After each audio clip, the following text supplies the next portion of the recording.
In a rare outburst, the US President Donald Trump on Saturday has once again criticized the Russian President Vladimir Putin for the continuing attacks in Ukraine. Now, questioning Moscow's unrelenting assaults in the civilian areas of Ukraine in recent days, Trump said that maybe Putin does not want to stop the war. Posting on Truth Social after his talks with the Ukrainian President Volodymyr Zelenskyy in Rome, Trump also said that maybe Putin has to be dealt with differently, through banking or through secondary sanctions. Now, Trump's post came on a day when Russia claimed that it has fully liberated the Kursk region from the control of Ukrainian forces. This comes as a big boost for Moscow when the war has reached a critical stage. Now, President Putin has asserted that Kiev's adventure in Kursk has completely failed. The Kremlin has in fact put out that Putin has told Trump's envoy that he's ready to resume talks with Ukraine without any preconditions whatsoever. I congratulate all personnel of all military units that took part in the defeat of neo-Nazi formations that invaded Russian territory in the Kursk region.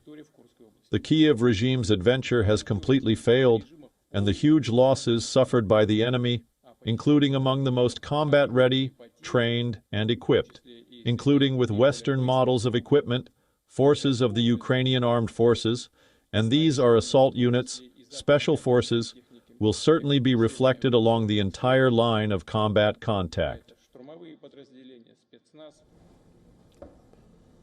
Now, Putin was briefed by the Army Chief Valery Gerasimov, who confirmed that the Ukrainian forces have been expelled from their last positions in Kursk. Gerasimov has also credited the North Korean soldiers for Russia's military success.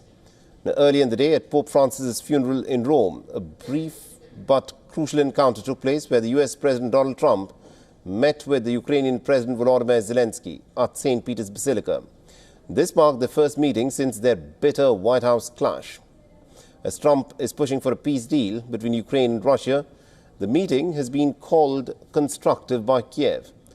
During the service at St. Peter's Basilica, Trump also shook hands with the French President Emmanuel Macron and other world leaders in a sign of peace.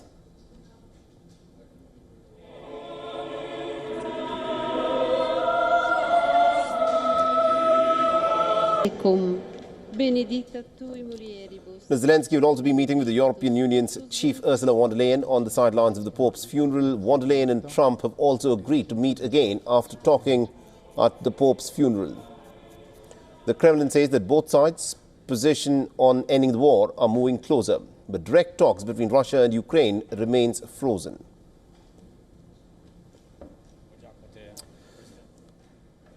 All right, now to give us more perspective in terms of where this war, of course, is headed, we are joined on this broadcast by retired Lieutenant Colonel Daniel Davis. He's a military expert and also host of Daniel Davis Deep Dive on YouTube. Colonel Davis, it's an interesting statement by Donald Trump where he probably seems to be indicating that perhaps so far in these negotiations he may have been getting played by the Russian president. He's now indicating that probably Putin is not serious enough because of these repeated missile and drone strikes that have taken place in civilian areas, and the American president is now suggesting that a different approach could now be taken. What's your assessment?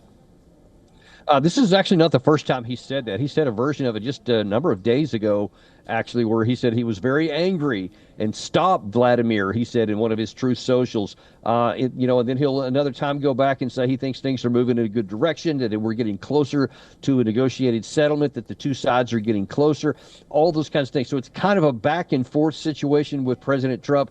But I do think that he's accurate when he makes the statement there that it doesn't really look like that Russia wants to end the war. And although I think that needs a little bit of explanation, not that they don't want the war to end, they do, but that they are very, very consistent from the beginning. And I mean, that's everyone from Putin to Lavrov to Peskov and every other statements coming out of Russia, that they either want a negotiated settlement on terms they can live with, or they'll keep fighting until they get it. And Trump's comment that the missiles keep flying, Russia's never said anything. They've never even implied that they would stop firing missiles or that they would stop the war. So this is a continuation of exactly what Russia has promised to do. But when you look at the bottom line of the balance of power, it continues to accelerate in the direction of Russia. So they don't have to make a negotiated settlement. There is no leverage on the Western side and the Ukraine side to compel them. So either Russia is going to get the terms it wants or it will keep fighting.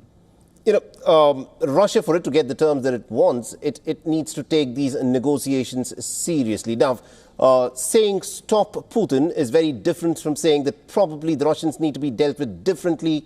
Probably sanctions is something that Donald Trump is now talking about. Do you think there is a realization on Donald Trump's part that even though the Russians are negotiating, they're sitting with him for the negotiations, the Russians on the battlefield do not care what's happening in the negotiations? I 100% agree that's the case. The Russians don't. They have unambiguously said that. When Gerasimov made that statement that you referred to earlier today, he said that we are continuing. We did not stop at the border with Kursk. We continued on into Sumy. They pushed the Ukraine side out of the Belgorod region. They're continuing there too. And Putin, in his comments, he said another important thing. He said that this is going to continue on to the defeat of the Nazi regime. He flat out said that today, so implying that either we'll negotiate an end to the Zelenskyy regime or we'll win it on the battlefield. But one way or the other, that's their objective, and it's never been anything different. So I think we need on the West to understand that he'll stop, Putin will, if he gets a negotiated settlement that gets what he calls the Nazi regime out of power, and I don't see anybody in the West agreeing to that. So that implies to me that this is going to continue on to a military solution. All right, we'll have to leave it there. Thank you very much indeed, Col Davis, for joining us with that perspective there. Thank you. For all the latest news, download the WION app and subscribe to our YouTube channel.